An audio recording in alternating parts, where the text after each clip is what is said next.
Welcome to another episode of Hold My Cutter. We're here at Burned by Rocky Patel, just down the road from PNC Park, where our guest has decided that we would smoke the white label. I don't know why it's called the Fort, but for whatever reason, Michael McHenry has nickname. He's got a nickname for all these sticks, all these cigars that we smoke. You know, Brownie. They say guys with big trucks are overcompensating. He comes in with a little cigar. I'm just saying, he's not overcompensating. You're just saying. Just saying. And I'm you saying. can make that what it is. I'm saying it's a confident man. A very confident man. Some of our guests on Hold My Cutter receive gift cards to David Allen Clothing. Go to davidallenclothing.com. Check out all that he has to offer and some of the best clothing in Western Pennsylvania, right on Washington Road in Pittsburgh and Mount Lebanon. David Allen Clothing. Thank you to David Allen, and thank you to our guest. Speaking of David Volk from San Francisco. Normally our guests don't bring us gifts, but now we're encouraging any guest. And all the way from San Francisco is the Bordonavi's French bread. You know what I just said? Baked it's a yesterday. Big piece of loaf, huh? Yes, it is. That's a big and you'll be loaf. munching on that. I will. David Volk from San Francisco, just to be on the show. Now, David, you heard about Hold My Cutter, and in fact, you were watching it one day, and you decided to give us a call and see if you could be a guest. And you jumped on a flight just to be here, and you brought the French bread. Well, it all kind of came together. I flew all night, and I was honored to be asked. So thank you for having me here today, and I'm just glad to be with you guys. Yeah, and thanks for the loaf. And two loaves. You can leave standing orders. I'm back and forth a lot, so I can probably bring one big suitcase for whoever needs what. So. Well, during the show, you're gonna. I'll probably munch on it. Munch on it. Okay.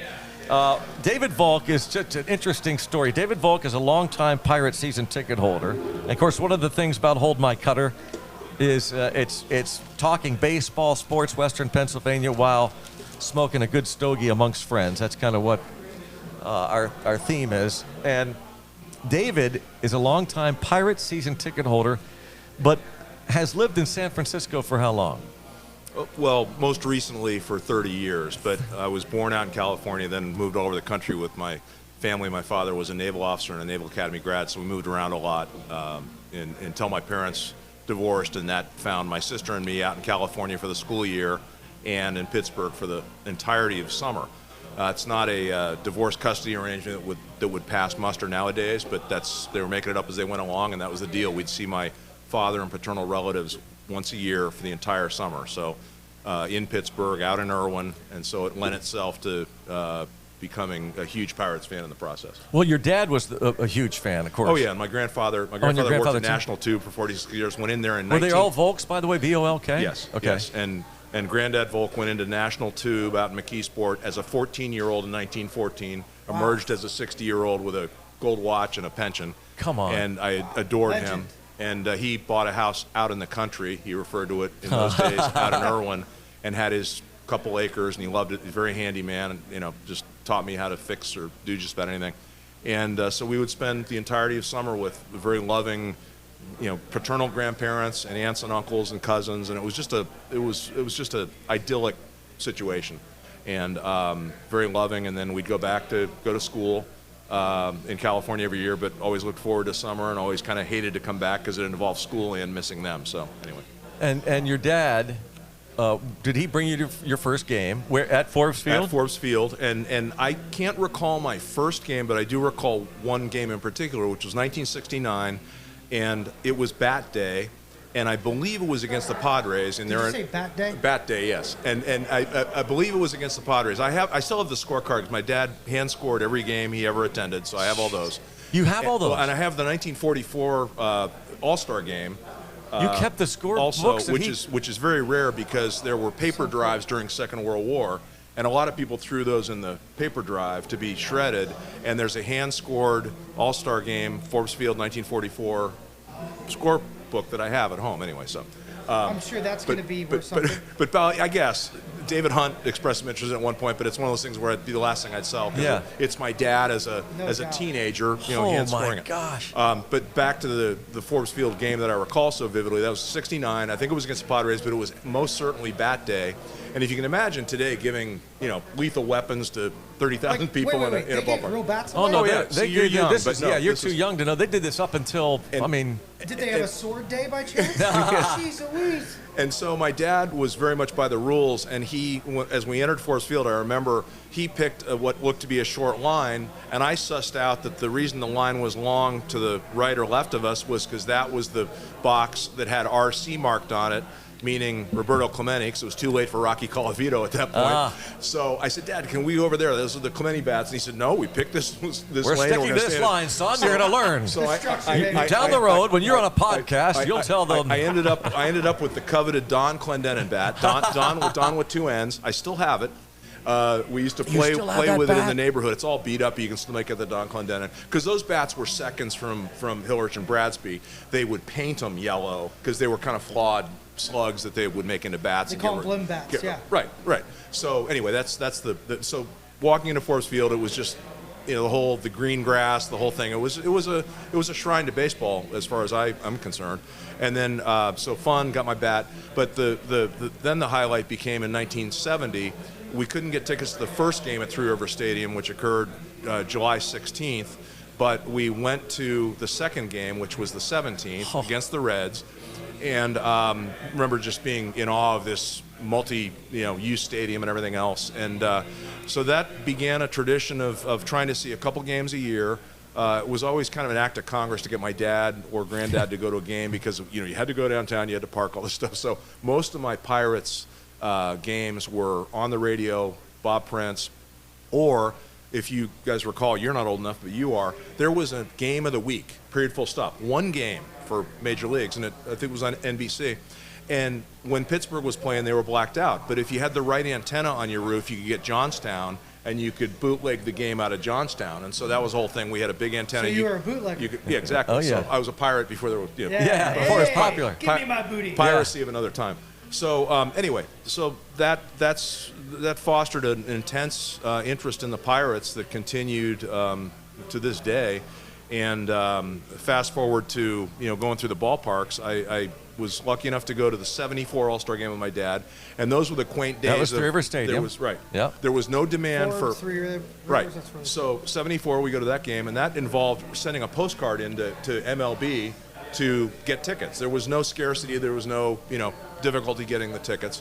So he took me then, and then I reciprocated in '94 because by that time I was out working, and that was a pretty coveted game, and that set an all-time attendance record for, I think, a sporting event, but certainly a baseball game, 59-8 or something like that they put in there for that '94 All-Star game that ended with Gwynn coming around after Moises Alou had knocked him around this close pit at the plate, and that ended that game. So, but I was a grown-up at that point. I was able to take my dad to the game after he'd taken me to the game in '74. So came full circle, and then was able to attend the '06 game at PNC. I did not know you went to the '74 All-Star Yeah, game. yeah. So I'm growing up in central Pennsylvania. My dad took me once were a in year. Mechanicsburg. In Mechanicsburg. Right. He took me once a year to one game because he was in the coal business. Wow. He was a lobbyist, coal industry. He'd bring me to Pittsburgh. We'd hang out at the old Hilton Hotel. I would.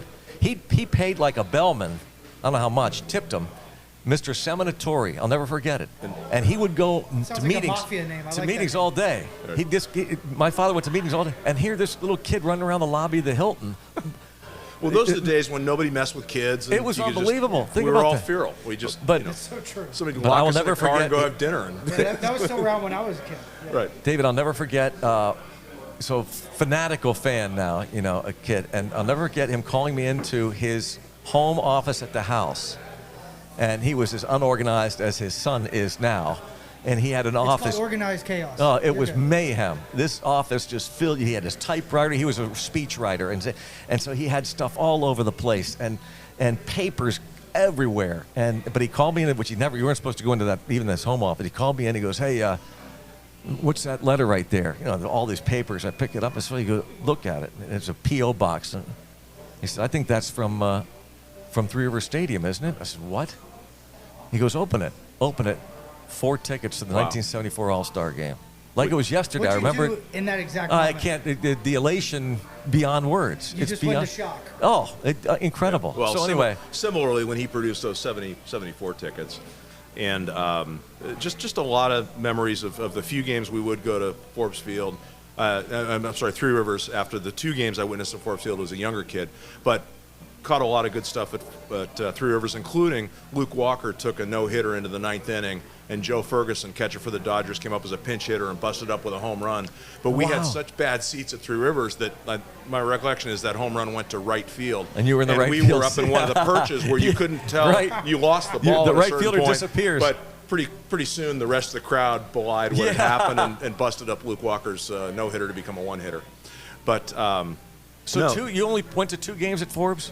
2 games at Forbes that I but that's all I recall. But then quite a few at Three Rivers, and then fast forward to PNC's opening, and my dad became terminally ill in about the year 2000 with lung cancer.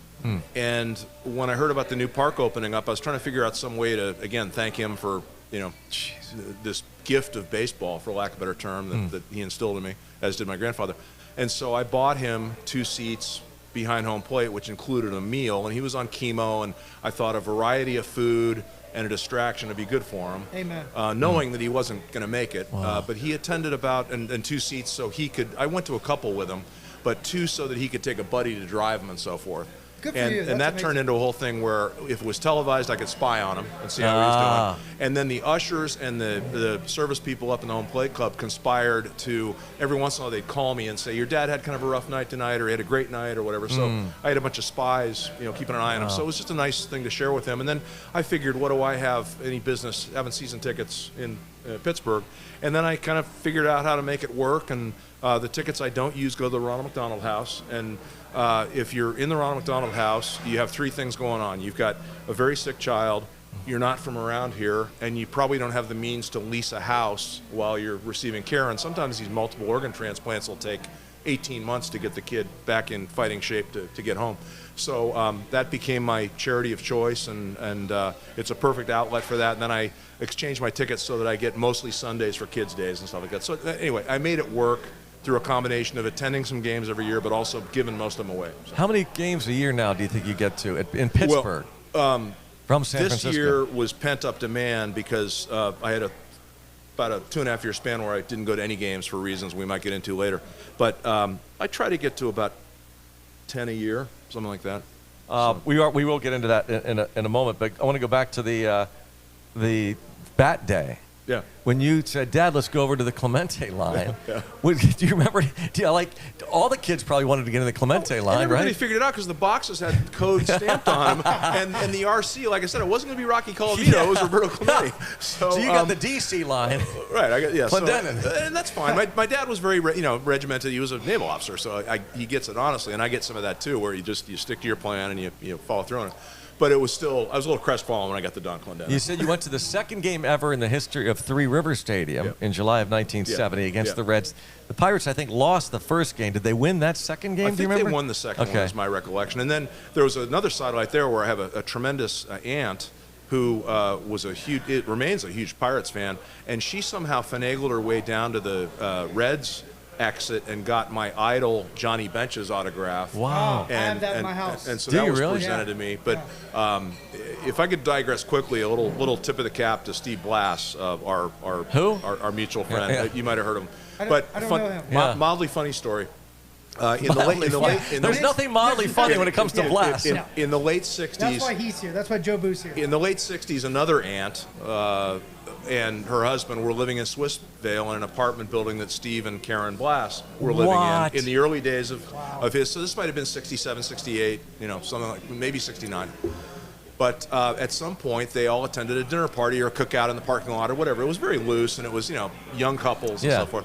So my aunt sent me to David Best Wishes Steve Blass autograph, and it was the first autograph I'd ever received because that predated the Johnny Bench one, when Three Rivers opened. So I created this little shrine and a bookcase and everything else, and had thing, and I described it to Steve in later years.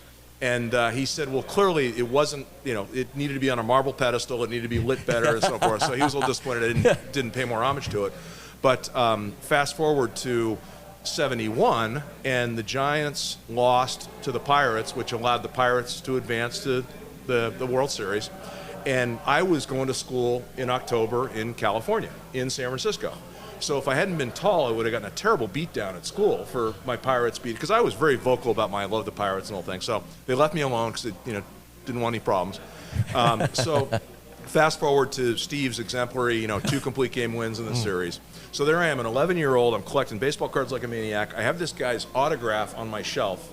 Only autograph, that and the Johnny Bench. There were 2 of them. Wow. And Pretty so, good company. Yeah. Wow. so then fast forward to, the punchline, which is, if you'd ever told me in that moment when I'm, elated that my Pirates won the World Series against the heavily favored, 420 game winner Orioles, that I would meet this man, let alone count him among my friends, I would have said, there's no way that happens in the world. But here we are, and I'm fortunate enough to know Steve and you and others who I just thought these were all sort of deities who you never got to meet. You just got to admire them and watch them play a game that I love, and so it all kind of came full circle. We talk about this a lot, Michael McHenry and I. Jeez Louise.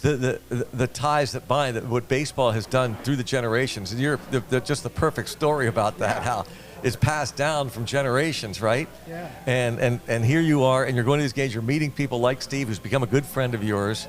And Can I Yeah. throw out some elephant in the room? Why San Francisco? Because my parents, when they divorced, my mother had hailed from California. My Okay. dad was a Pittsburgher.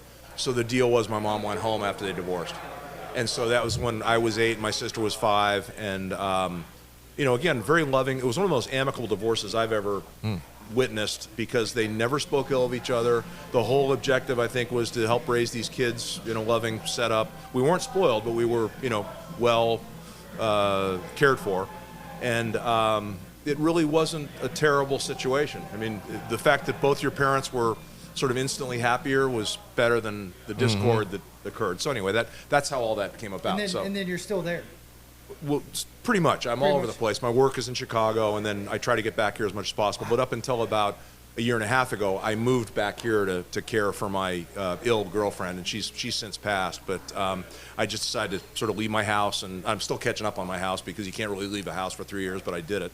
And so I came out here to take care of her, and that's. So I've kind of lived in a bunch of places, but I still get my mail in San Francisco, so that's a good way to describe it. So. David, was it Blass who told you about beer sales at Forbes Field? You were too young to have decided to partake. I learned it belatedly, but my accounting of this, and somebody can quickly disabuse me of this, but my understanding is Forbes Field never had beer vending or beer sales of any type, but there were many taverns around where you could carry taverns it, all over the where place you in could carry it Oakland. in, and I don't think you had to sneak it in. There's a BYOB? guess. My understanding is if you wanted to bring a 6-pack of beer in that you'd bought at the tavern, across the street, that was fine. That's a college party nowadays. Right. Wow. No, I'm not sure anybody rolled a keg in. Maybe somebody did that. Probably. But no, I think that that was the way it went. I mean, I know there were no beer sales, but I think it was okay to bring your own.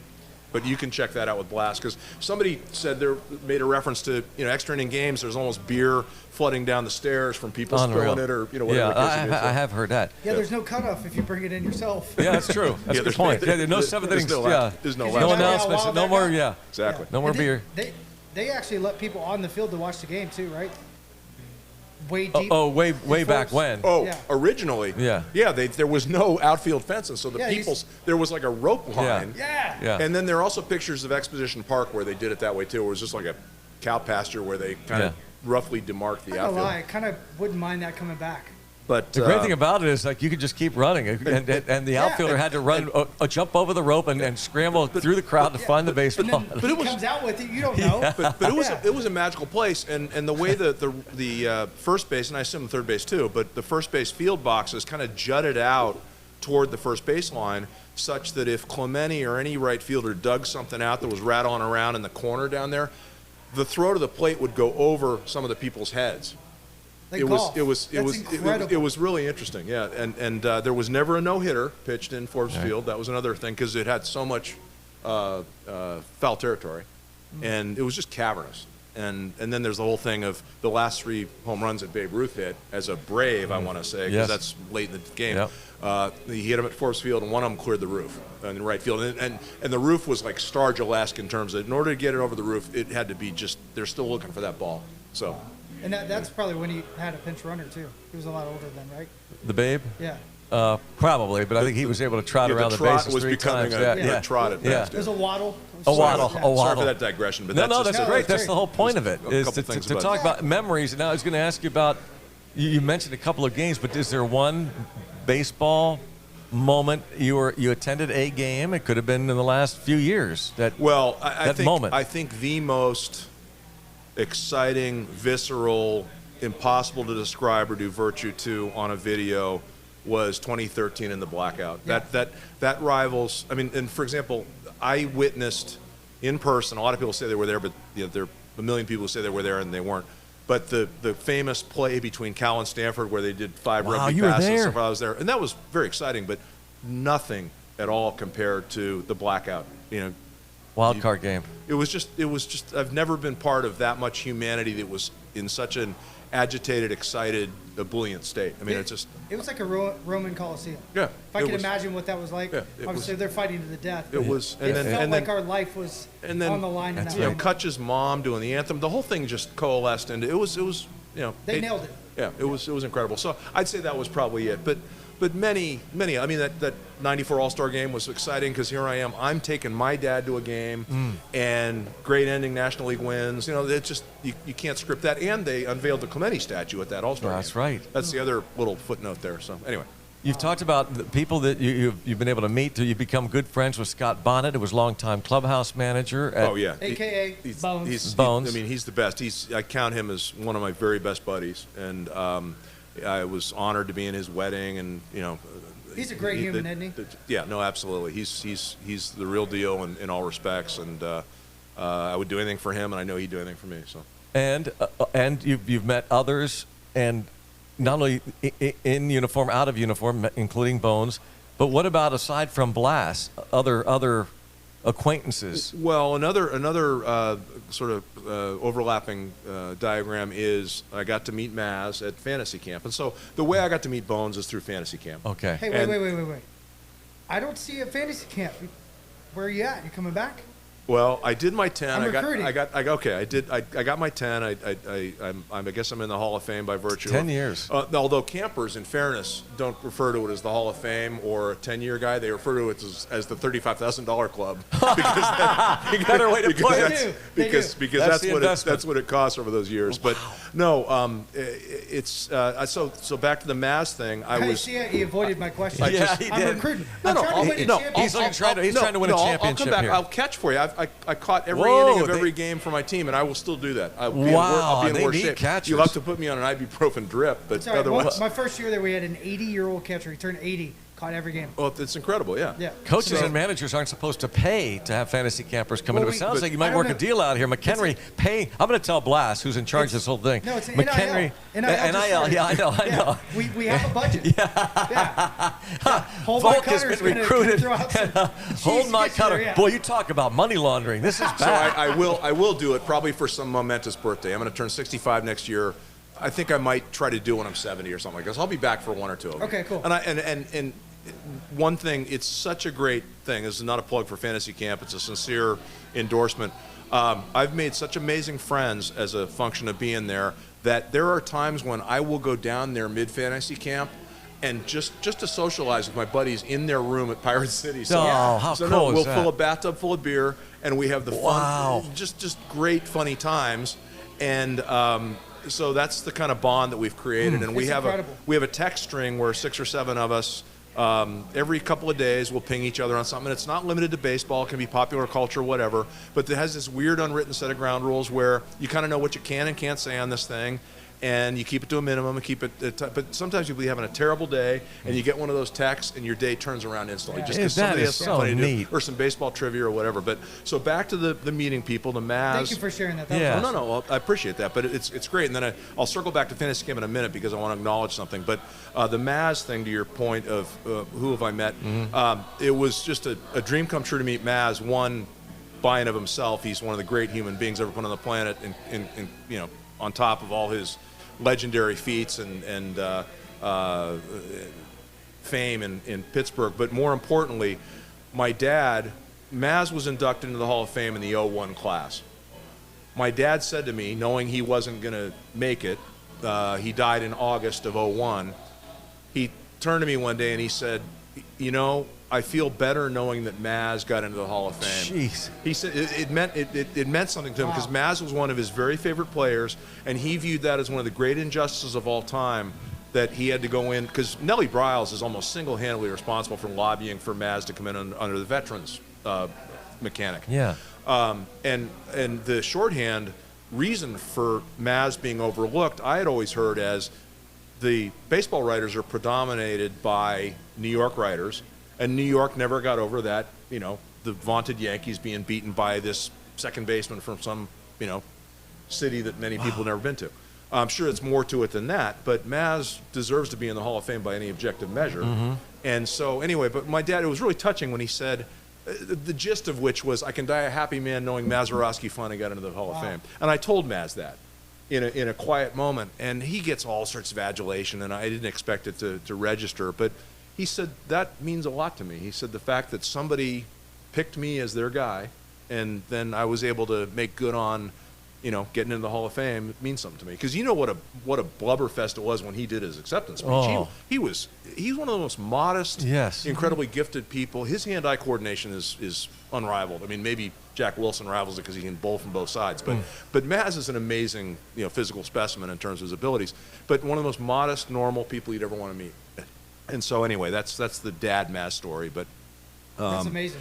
and there are many others, and I'm probably missing somebody, and I'm sorry if there's somebody that feels like, well, why didn't he mention my name? But Well, you got a new friend in me. The good news is, well, thanks, Mike, and Yeah. I appreciate that. And we have a whole catcher thing, you know, in common. Oh, so yeah. I love it. I have immense respect for that. But no, back to fantasy camp. There's one thing I wanted to mention very quickly, which is we lost at a very tender age, and at least when I'm 64, 60 is a tender age. Chad Bowers was Yeah. He was on my first fantasy camp Hall team. of Fame guy. Yeah. There was no kinder, thoughtful. I don't know if he could not smile. He's No, like, he buddy, was just a great person, and again, weird baseball intersections. But he died at the Stargell Foundation weekend in Wilmington, North Carolina, and he got the exit he deserved in that he was at a cocktail party and he crumpled and he was gone. There was no, you know, hanging on for 2 days or whatever. But we as a fantasy camp, if you want to call it community or brotherhood or whatever you want to call it, because there are women there too, so it's a misnomer, but the family, fantasy camp family, that one hit hard because gone way too soon, 60 years old.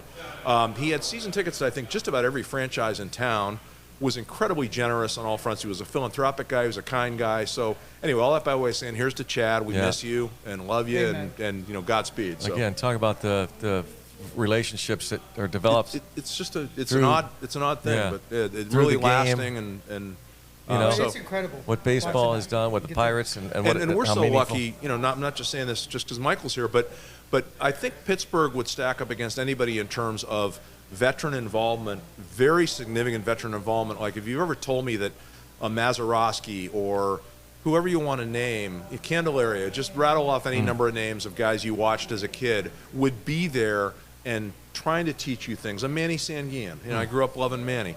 And he taught me a great little trick, which is, and he said it's perfectly legal, but nobody thinks about this. But his whole thing was if he caught a ball for a play at the plate, it wasn't in his mitt secured by his meat hand. It was in his meat hand in the glove. So if he got knocked ass over tea kettle, he probably still had that ball in his hand. It didn't squirt out of the end of the glove. Yeah, now, you're leaving maybe a lot of room for air. maybe that's common practice amongst you guys. It's different now because they want you to avoid contact. Well, that's a whole different. I'm an old school guy, and I actually tried to create contact depending on where the hop would take me because it was kind of that gray area. Yeah. But going back to Manny, he was a guy that would jump in spring training when we weren't trying to create contact. This is way before the rule when Buster Posey got hit. But he'd jump in the middle of spring training and start showing us, could barely move, but that passion, that enthusiasm, it was just absolutely contagious. Right, and he's one of the amazing people too in terms of he'd give you the shirt off his back. He's a deeply faithful man, and he's just a fine person. And so there are. You should call that sourdough the Manny against the Manny. Which reminds me of a Steve Blass joke we can't get into. Yep. But anyway, Just a little plug. So Love you, Manny. I apologize if I'm missing somebody. I hope we get to him at some point in this. But I just am honored and flattered and very lucky to have met the men I've met. many of whom are my heroes, and just it's been an amazing life. And I often tell people, I started doing this, going through this mental process maybe 10 years ago as I started to lose some people in my life, and I can honest to God say that if I walk out there and get hit by a bus or have a cardiac arrest, that I did not get cheated in life at all. I've been exposed. That's gotta feel good. I've been exposed to so many kindnesses and so many lucky breaks and so many just tremendous experiences that I didn't get shorted in any aspect of life. So you also paid it forward. Well, it wasn't too. by luck either, Yeah, because he's such a good human being. What is luck anyway? That's kind of right. Luck is the residue one of my of favorite design. sayings has always been, it's attributed to Louis Pasteur, but it's chance favors the prepared mind. The gist of which is the harder I work, the luckier I get, or however you want to paraphrase that. But if you just try to make an effort, sometimes you end up in the right place. So I'm incredibly fortunate. Well, talk about the effort and what you did for your girlfriend, Deb, who you lost to ALS April 11th, 2023. You decided that it was going to be up to you to take care of her. You left California and you came to Pittsburgh. Well, thank you. How did you guys meet? I mean, first? that's a great story. So thank you for that acknowledgement, Brownie. And I wish I could still be taking care of her. She was an amazing person. Is an amazing person in my mind, because I think of her every day. But no. So the way we met gets back to baseball too, Michael. So we have in fact, he was a guest on your show, Mike Fetchko, who's a character. And so Mike Fetchko and I befriended each other. I think what happened, there was a Western Pennsylvania fundraiser dinner with Maz as the honoree. This was before I knew Maz. But Kevin McClatchy, who I'm a friend with through a whole other, California thing, but basically got to know him from PNC opening on. And Kevin's been nothing but great to me through the years, as has been his June, his assistant, who remains his assistant. She's a great lady, and she's been great to me too. Yep. But so Mike was the MC, or at least on the dais of that event. It was a big thing at maybe the DoubleTree or whatever. And they gave away prints of Maz's home run around the base or whatever. It's an artist who's local, and forgive me for not remembering his name.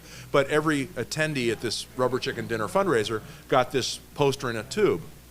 So I'm in line at US Air to fly home to San Francisco the next day, and I see a guy in front of me with a poster tube.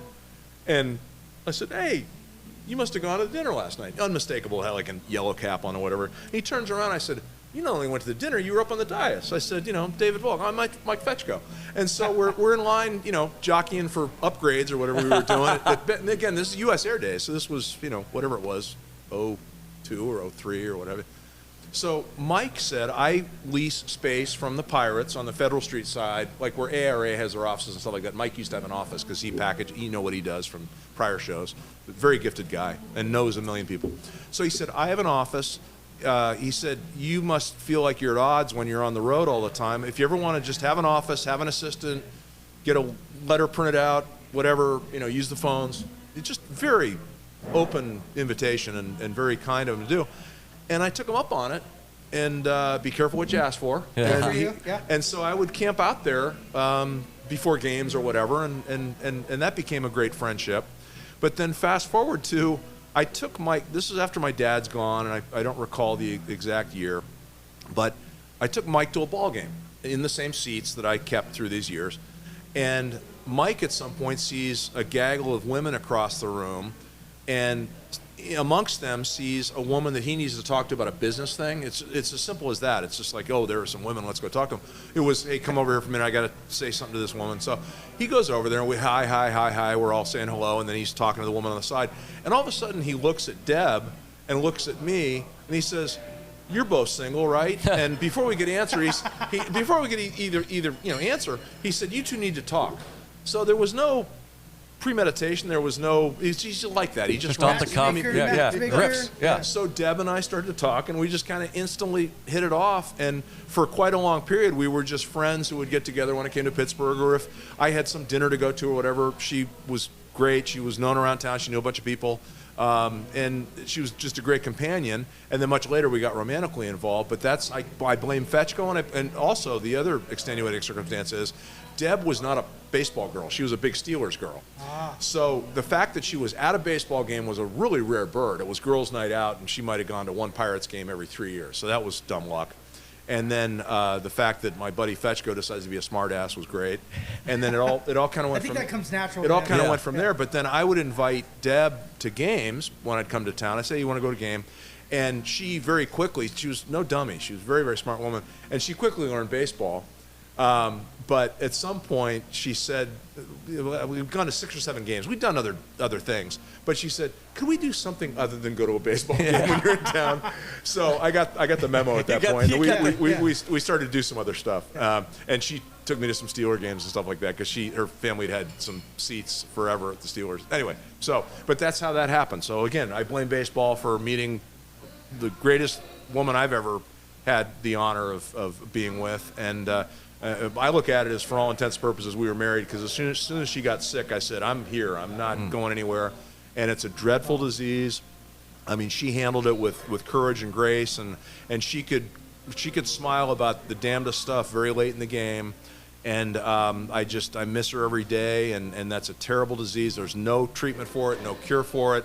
It's a death sentence when you get it. And so in addition to taking care of her, which was not always easy, her family helped out a lot. We had a whole network of people helping, but I considered myself as kind of primary caregiver for her. It was an experience that wasn't easy, as I say, but I wouldn't trade it for anything. And I was honored to have known her. And like I said, I'd give anything to be helping her right now. Bless your soul. But thank you. And that was a whole thing where I met tremendous people through her, and then in her memory, we started doing what's called the Walk to Defeat ALS in Pittsburgh, which is a long-established thing that the ALS Association does.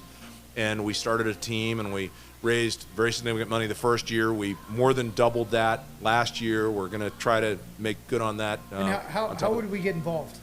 Well, we have a walking team, and you're welcome to join us.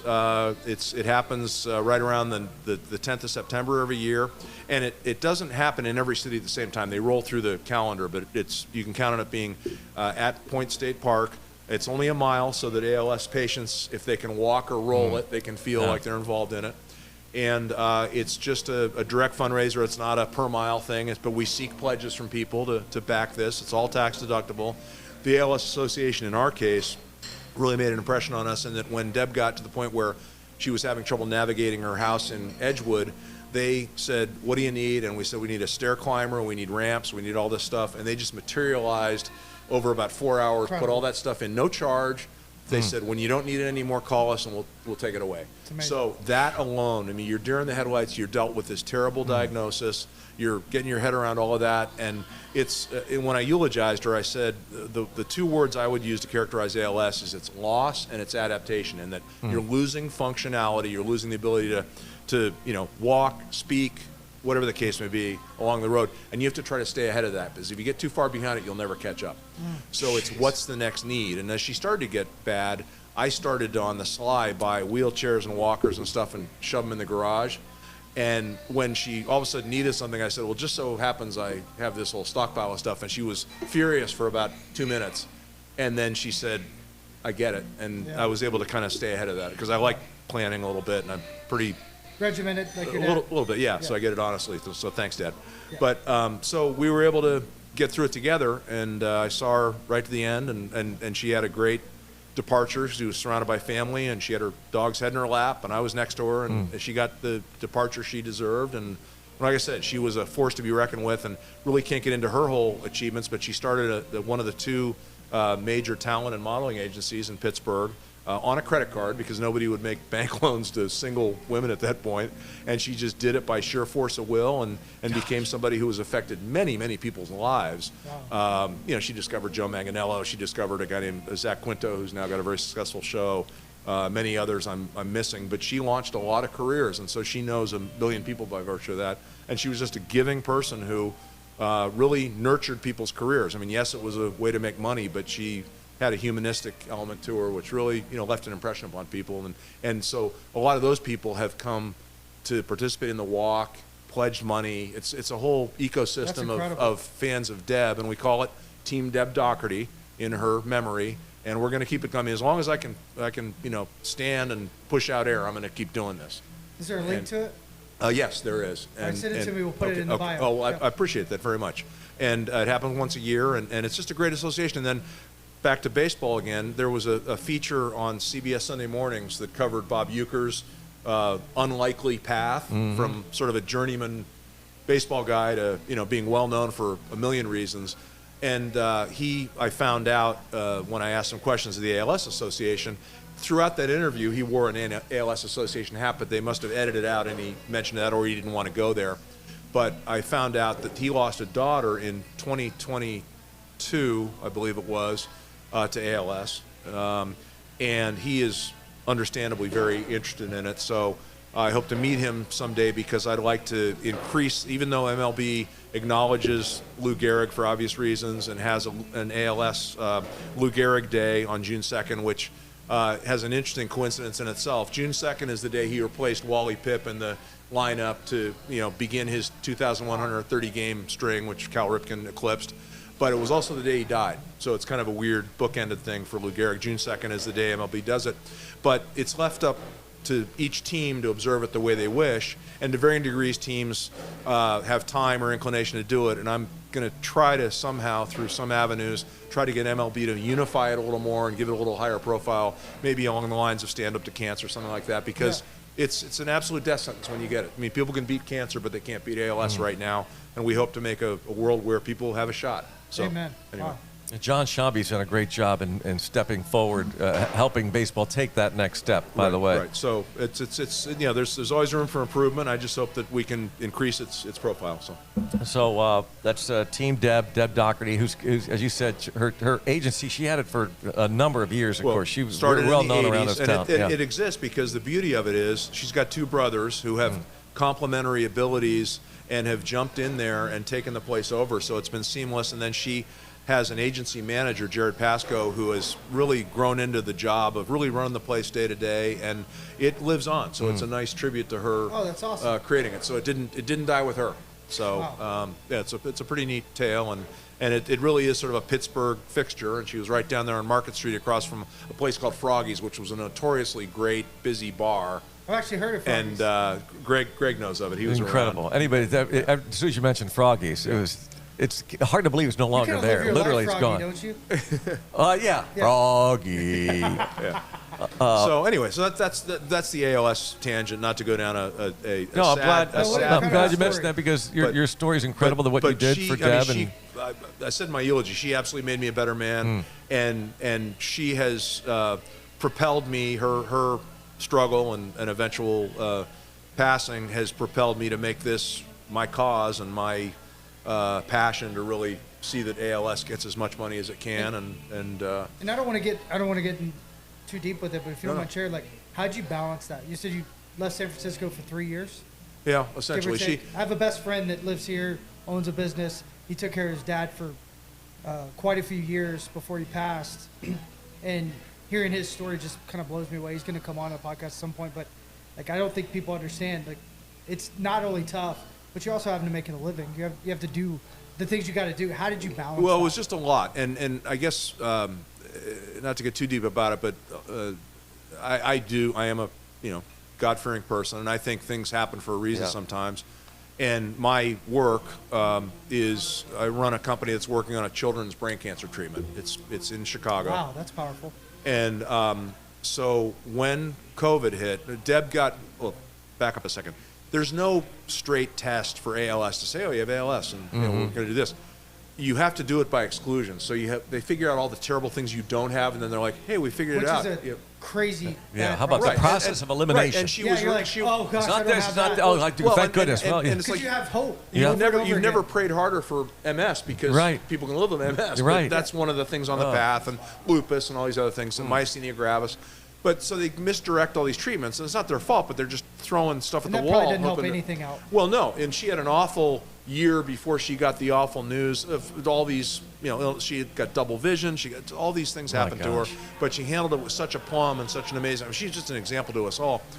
But so in 2020, the wheels started to get really wobbly, and I decided I need to be in Pittsburgh more often. But 2020 was also beginnings of COVID, and for a company doing clinical testing on children in cancer, all the healthcare facilities got jammed up to where we couldn't enroll kids in our trial. So we went zombie by necessity because we couldn't do anything. So that gave me a break because there was nothing for me to do. Wow. So my work was in a deep freeze, and it allowed me to take care of her, and people at work cut me slack too and covered for me and so forth. And so it all sort of worked out to where I got a big window of time where I could do nothing but take care of her. And my family, I mean, everybody helped. Her family helped. If I absolutely had to go home to do something like pay property tax or whatever, a sister would fly in, a brother would. So it really took a lot of people to do it. But I viewed it as being on duty at all times, and it was always running in the background of my mind. But it was just a fortuitous, I mean, there are very few fortuitous things about COVID, but the fact that it gave me a TV timeout to do all that was a blessing. And so about the time she passed and I, was devastated and kind of tried to get my feet back under me, we were able to kind of get going again with our company. So it all kind of ebbed and flowed and just happened in a good way. Well, it goes back to something Brownie has said to me multiple times. You can't wait to win. You have to prepare now to win. And then too, like in the darkest moments, you can always find a little bit of light if you're willing to look. And it sounds like it's exactly what you did. In a similar vein, talking about ALS and Lou Gehrig disease, a friend of mine who was a former member of the Pirates scouting department named John Niederer, who became scouting guy for the then California Angels. He had ALS and knew John very well, and his son. He had divorced from his first wife, but his son, I liked John Jr., and I always liked him a lot. Thought he was a good guy. He was a bat boy for the Pirates for a while. But to see him care for his father the way he did, but a whole different light now. That I appreciate him so much more. And not that I didn't appreciate David. No surprise that David did what he did.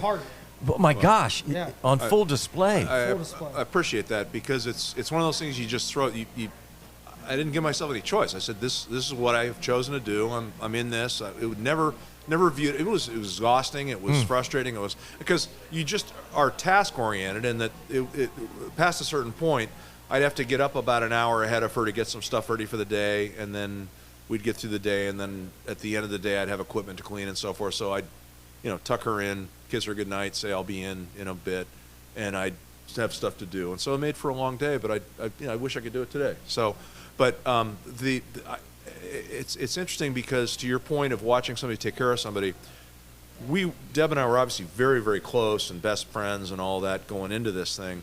But the bond it creates is so profound, and I don't say that in a self-glorification way. I mean, just you can't even put words around it. It's just because just practical things like modesty goes out the window. Yep. It's just the human condition laid bare. Yeah.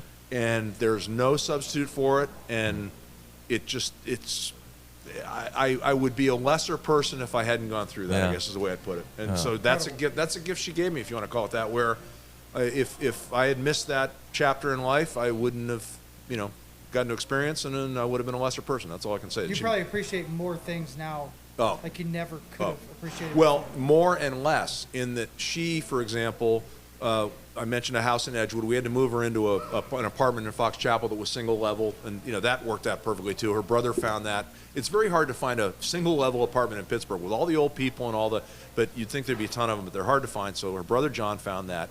We moved her in there, but in the process, we had to have the mother of all garage sales at her house. So she basically saw every aspect of her life torn down, sold, and she was just as brave and dispassionate about it as you could be. So basically you're seeing everything disappear, and you're seeing your ability to disappear. Your hand doesn't work anymore. You're having trouble speaking. You can't walk anymore. You're relying on people to help you with everyday things, toothbrushing and toileting and so forth. So all that loss, and she handled it with aplomb. But back to your point where, the sort of the stop and smell the roses, every day is a gift thing, which I agree with in spades.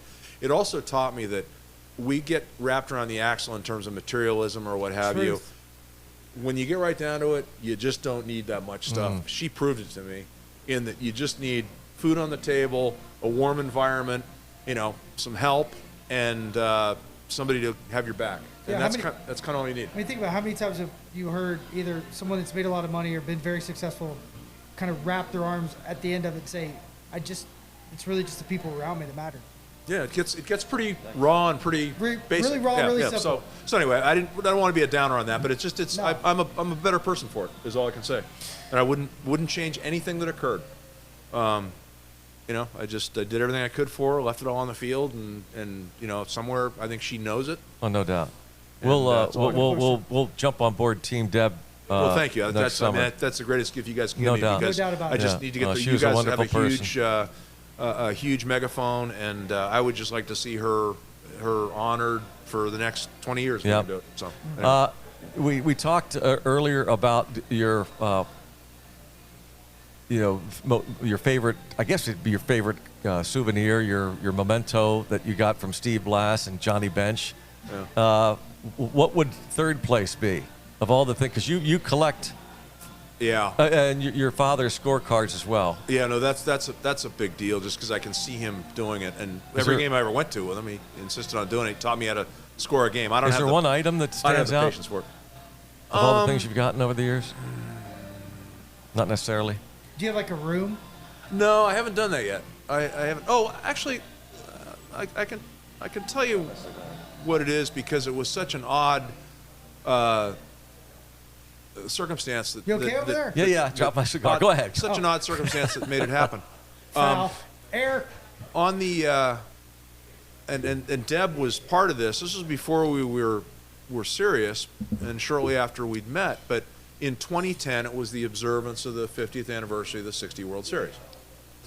And you guys were on the road, but they had a gala in center field in a tent. No, I was there. I hosted. Did you go that it. night? Yeah. Okay, well, I'm sorry I didn't. No, it's all right. No, it was very memorable. The MC was very memorable. Okay, so so once again, my apologies. were you there? You were on the road. I've been lucky enough to spend so much I time with you understand. that It all blurs. runs You together. were Yeah. a soothing voice. Oh, yes. That night. Yeah. So, and bear in mind too, I'm with this woman who I'm fairly enamored of, but not she's romantically involved with. Understand. She's she a always- beautiful woman. He's working things. She always- She was a beautiful woman. She always dressed up Yeah. well. Yep.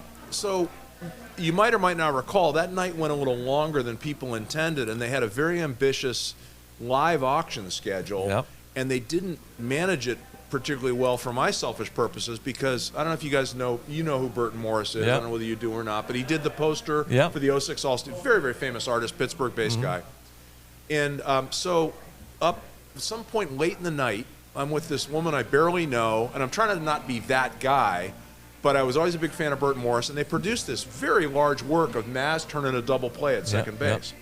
And so again, this is in the wake of my dad dying and Maz and the whole thing, and liking Burton Morris, and so the bidding starts. Your eyes are this big. Well, right? this big, but I'm also thinking to myself, I don't want to I be got to that be cool about it. Yeah. I don't want to be that 'Cause they guy. got mama next Oh, to that's me. mine. That's for me. In front of- right. So the bidding, and it's crickets because most people left. They got tired. It was like 10 o'clock by the Yeah. time they should have done the big ticket items and then the weekend at Nemacolin and way down the. MC's fault. But anyway, so no, it wasn't Yeah, your fault. it was my fault. No, Yeah, I no, heard that. No, I did hear it that. wasn't all. Anyway, so their loss was my gain in the following way. There were only two of us bidding. Everyone had like auction fatigue, and I set myself a budget in my head, and it started to go, and it was way below my budget, and all of a sudden, guys ahead of me, and the gal was about to go down, so I said, whatever, another $500 or whatever. So I won the darn thing for a song. I mean, his agent was mildly annoyed because anyway. So then Deb turns to me and she says, Burton's here, because she knew Burton because she represented him way back when. Wow. So she said, and Maz was there. She said, you should have both of them sign. This is an original piece of art, big thing.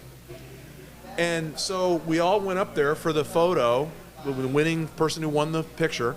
And Maz and Burton Morris signed the thing in the moment, lower right corner. So I would say, in terms of like a backstory and a cool, that probably takes. Well, the I've got a That's story. It's not because of its value. Baseball's so amazing, and this is going to maybe blow your minds. It blows my mind because you're aware that the other bidder, we decided to go ahead and get a second print because you guys got it up to a number you got were up to a willing- number we Well, had great. to. Okay. So in order to raise money Well, so for I Pirates spent charities. 500 too much on it, is what you're telling No, me. Thanks a lot, Brian. no. So basically, we had two people. Make me feel bad. Do you know who the other guy was that won it? Well, no, who was it? But it's not signed though. Tom Brown, my cousin.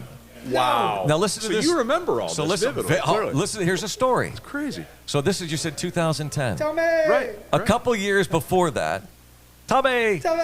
that side of the Brown family grew up in Uniontown, Pennsylvania. I think they had 9, Where 10 the Big kids. Mac was invented, but that's Oh another yeah, story. whatever. So that's right. That's Wait, another. what? Big Mac was invented there? Joe Yeah. Delegati. His name was Delegati. Joe, right? We'll wrap back Yeah. to that. Anyway. So they moved to California in probably the 1960s, whatnot, and they dispersed. They all over the place. My cousin Tommy is still a Wow. great Pirate fan in Houston. Lived in Houston. Always see him when we go to Houston all the time. He gets on a Facebook message, again from Uniontown, from the 1960s. This is about 2008. He gets a message from somebody that says, "Hey, didn't you used to live at 550 Crawford Street?" He goes, "Yeah, that's my home." He goes, "Well, we moved into this house, and we found a box in the corner in the attic. And in this box is a scrapbook filled with just nothing but Bill Mazeroski stories and pictures of Maz. And your family used to live, could that possibly belong to you?" And he said, Wow. "That's my sister's. Wow. Can you send it to me?" Just so happened his sister, my cousin, was dying of cancer out in California. He gets the scrapbook, he wraps it up, he flies to California. She's so weak she has to live on the first floor. He walks in, my cousin Tommy walks in to his sister who's dying of cancer with this scrapbook wrapped up. She opens it up, tears start flowing. Oh, She I said, bet. "My Maz scrapbook." She had not seen in 40 years. Wow. She said it was the best day, one of the best days of her life. She would pass away a few weeks later, okay? Now, fast forward to 2010. I'm the MC, and I'm told I can bring someone. I know how big a fan my cousin Tom Brown is. Wow. I call Tom. I said, "If you can get down here on next Friday, I'll pick you up at the airport. You got to wear a tux.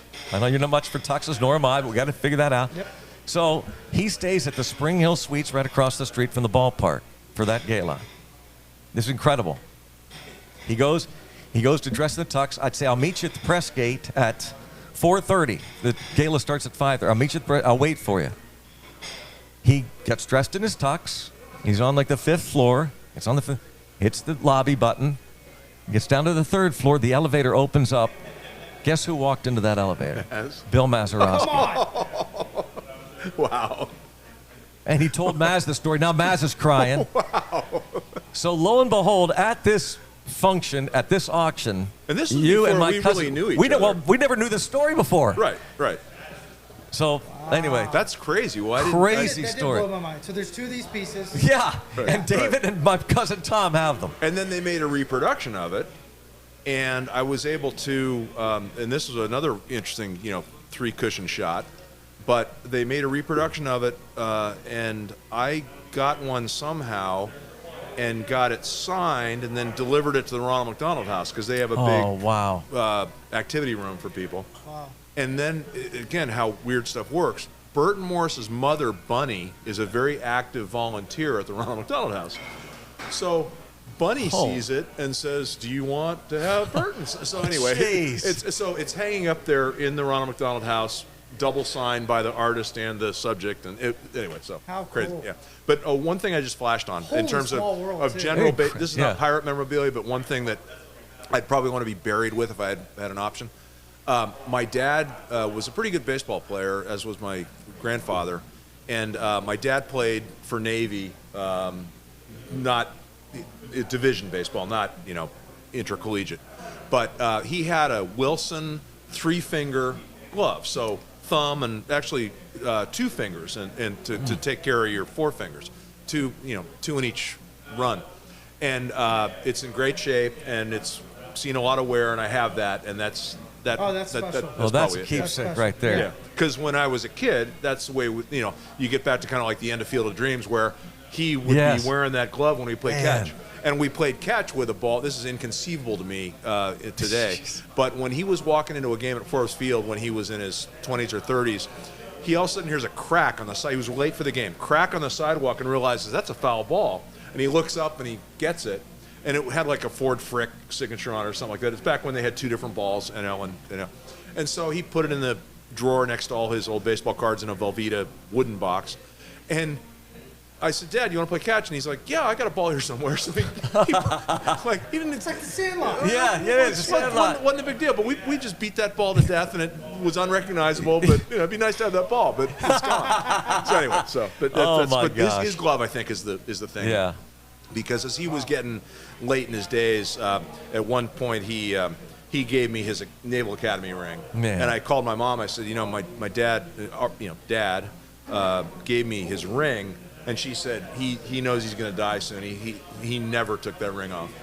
And so that was, my mom teared up when I was talking to her, and she said, if he gave you that ring, he knows he's done.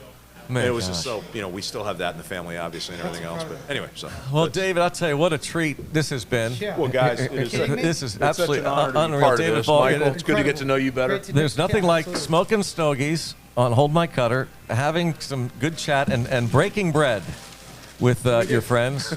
Yeah. And so That was baked at 5 p.m. Bardanavi, Eastern time Bardanavi's yesterday. in San Yeah. Francisco.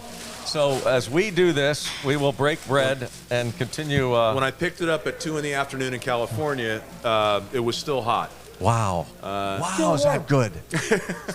Still warm. That's a bad sign. That means, No. Oh, man, is that good?